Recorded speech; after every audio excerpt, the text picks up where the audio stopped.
Comme je le disais en commençant, l'homélie de la Vigile pascale s'adressait plutôt aux adultes avec cette notion de résurrection dans le temps et puis ce chronos et ce kairos qui nous concerne évidemment dans l'histoire mais qui nous concerne aussi encore aujourd'hui dans notre présent et dans notre temps personnel. Ce que j'ai prévu pour aujourd'hui s'adresse davantage aux enfants et aux jeunes. Lorsque des enfants ont quillé un ballon, que ce soit dans un arbre ou chez le voisin, une fois qu'ils l'ont récupéré, ils peuvent spontanément s'écrier « On est sauvé ». Il en est de même lorsqu'on fait une balade en forêt ou une rando en VTT, qu'on s'est égaré de notre chemin initial un peu ou beaucoup et qu'on finit par retrouver notre itinéraire, on peut s'écrier « Nous voilà sauvés ». Quand Pierre et Jean, au matin de Pâques, trouvent le tombeau de Jésus vide, les voilà sauvés. Oui, Pierre et Jean, comme les autres apôtres, avaient suivi Jésus, Jésus de Nazareth, cet homme qui était un prédicateur, qui avait beaucoup de connaissances, qui avait fait des miracles et des guérisons. Il l'avait suivi sans trop savoir pourquoi, sans comprendre tout ce qu'il avait fait, tout ce qu'il avait dit, sans comprendre le sens de son procès, de sa mort sur la croix.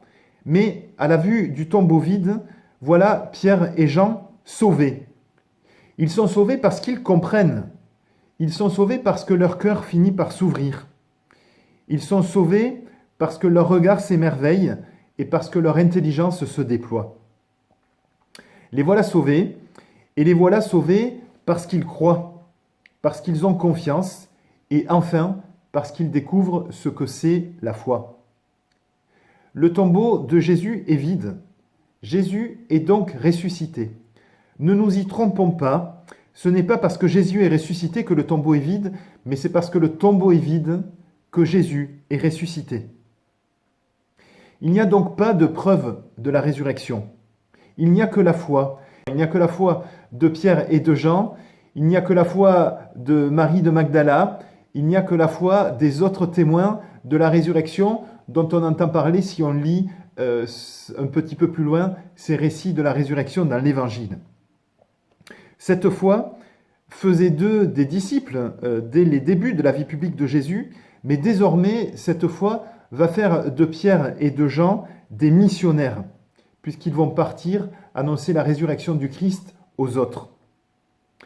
Être chrétien aujourd'hui, être les disciples de Jésus, être baptisé, c'est vivre dans le monde en se sachant sauvé, déjà sauvé, sauvé une fois pour toutes.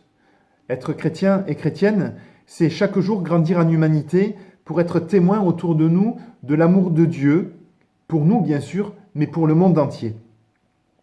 Être chrétien, c'est croire que le Christ ressuscité illumine notre monde. C'est la raison pour laquelle, pendant la nuit de Pâques, comme j'en ai devant moi une flamme, nous avons rallumé un grand feu et puis nous avons rallumé des cierges, car en effet, le Christ nous appelle à être lumière pour le monde. Être lumière, c'est peut-être un bon service que nous pouvons avoir dans le monde et dans notre vie. Les enfants et les ados, n'hésitez pas à être des lumières. Vos parents et vos enseignants en seront ravis. Mais Jésus nous invite à davantage que cela. Jésus nous invite à être, non pas des lumières, mais Jésus nous invite à être lumière pour le monde. Qu'est-ce que cela veut dire ? Lorsque je célèbre le baptême des bébés, je prends souvent l'exemple du phare qui indique au capitaine d'un bateau le bon itinéraire à suivre pour arriver dans un port. C'est un bon exemple. Je prends aussi parfois un autre exemple, celui des témoins lumineux qui peuvent apparaître sur un tableau de bord ou dans un cahier de liaison. Alors quand les témoins lumineux sont au vert, c'est que ça va bien, mais si les témoins lumineux passent au rouge, c'est que ça tourne moins bien. Jésus ne nous demande pas cela, sinon nous ferions de la morale et nous ferions mauvaise direction par rapport au message de l'Évangile. Jésus, il est plus qu'un voyant vert et il est encore plus que le phare qui indique l'entrée d'un port. Oui, si nous prenions seulement ces deux images-là, nous ne comprendrions pas pourquoi Jésus nous invite à être lumière. Jésus nous invite à être lumière parce qu'il est lui-même la lumière du monde. Oui, il est la lumière du monde parce qu'il est la vie par excellence. Il est l'objectif ultime de notre vie. Il est même l'objectif ultime de tout ce qui existe. Le récit de la résurrection que nous venons de lire dans l'évangile de Jean au chapitre 20 ce matin se situe dans le dernier chapitre de l'évangile de Jean. Dans le premier chapitre de l'évangile de Jean que nous lisons le jour de Noël, et vous voyez bien qu'il y a un lien entre la fête de Noël et la fête de Pâques que nous célébrons aujourd'hui, le récit de l'évangile de Jean commence par ceci. Le prologue dit « C'est par lui, le Christ, le Verbe de Dieu, que tout est venu à l'existence. Et rien de ce qui s'est fait ne s'est fait sans lui. Et tout ce qui existe est créé par lui et pour lui. » Oui, tout ce qui existe, nous-mêmes, nos familles, les autres êtres humains, mais aussi les autres êtres vivants, existent pour Dieu, et leur existence n'a de raison d'être et de sens que parce qu'elles sont voulues par Dieu, le Créateur, et parce qu'elles sont destinées et orientées par lui. Tout ce qui existe est tendu comme un point ultime, comme un objectif, comme une ligne d'horizon vers Dieu. Cela ne veut pas dire qu'un beau paysage, une biche dans une clairière ou un beau coucher de soleil nous parle de Dieu, car ce serait réducteur et même païen. Mais c'est parce que cela est beau que cela nous parle de Dieu, nous parle de la beauté de Dieu et du projet d'amour de Dieu pour chacun de nous et pour tout ce qui existe. C'est parce que nous sommes témoins de la beauté dans le monde, nous sommes témoins de la vie dans le monde, qu'alors nous pouvons avoir une initiative et quelque chose qui nous parle de Dieu. Oui, nous pouvons trouver Dieu dans les grandes choses, mais aussi dans les petites. À l'école, au collège ou au lycée, est-ce que vous avez déjà regardé une bactérie dans un microscope? Ou est-ce que vous avez demandé à votre boulanger comment est-ce que la pâte de son levain lève? Ou alors, avez-vous vu en SVT comment les animaux, les végétaux et même les humains se reproduisent? La science, évidemment, peut nous montrer tout cela. D'ailleurs, il y a des grands scientifiques qu'on appelle les astrophysiciens qui regardent les étoiles pour savoir d'où l'on vient. Ils nous rappellent que l'univers n'a pas toujours existé, qu'il y a eu un début, un commencement, c'était il y a 13,8 milliards d'années, et que dans les premiers temps, l'univers était très chaud et pas encore structuré.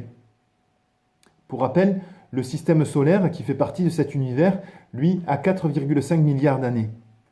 L'étude de l'histoire de l'univers démontre la transformation de cet univers, de ses origines, en un univers aujourd'hui hautement structuré, dans lequel il y a des galaxies, des étoiles, et parmi ces étoiles, il y a le Soleil, et autour du Soleil, des êtres vivants, et parmi eux, à la surface de la Terre, l'être humain, avec le cerveau humain, qui est la plus grande de toutes les choses, la plus structurée, la plus organisée, la plus efficace jamais observée, à tel point que le cerveau humain, notre cerveau, peut imaginer Dieu, le Créateur.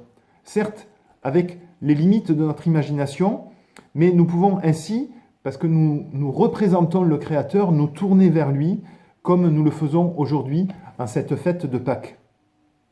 Cet univers, nous le savons, il n'est pas figé, il évolue encore, il continue à être en expansion, à se refroidir. Mais nous en avons conscience et nous faisons partie intégrante de lui.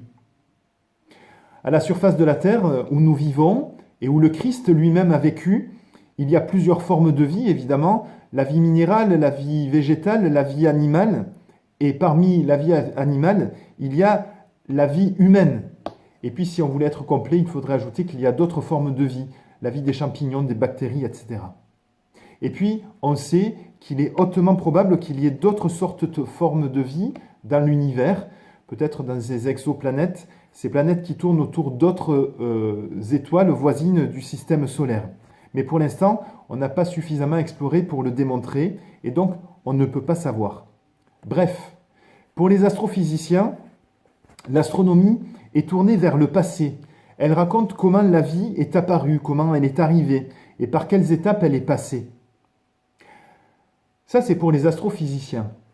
La foi ne nous dit pas tout cela et n'a pas du tout prétention d'expliquer comment les choses se sont passées et se passent encore. Non, la foi nous dit pourquoi l'univers a été créé. Elle nous donne du sens à tout ce qui a été créé, à tout ce qui vit et à tout ce qui existe. Notre foi de chrétien nous assure, à la suite du Christ mort et ressuscité, d'être sauvés dès à présent. L'écologie, quant à elle, nous invite à nous tourner vers le futur. Cette écologie, nous y portons d'autant plus d'attention à cause des migrations, à cause des crises humanitaires, climatiques, et même à cause de la crise sanitaire qui paralyse notre humanité en ce moment à cause de ce fichu virus. Le pape François nous invite à nous intéresser particulièrement à l'écologie. Et je sais que vous, les enfants et les jeunes, vous y êtes particulièrement attentifs. Eh bien oui, l'écologie nous invite à nous tourner vers le futur. Elle s'intéresse à l'avenir de la Terre.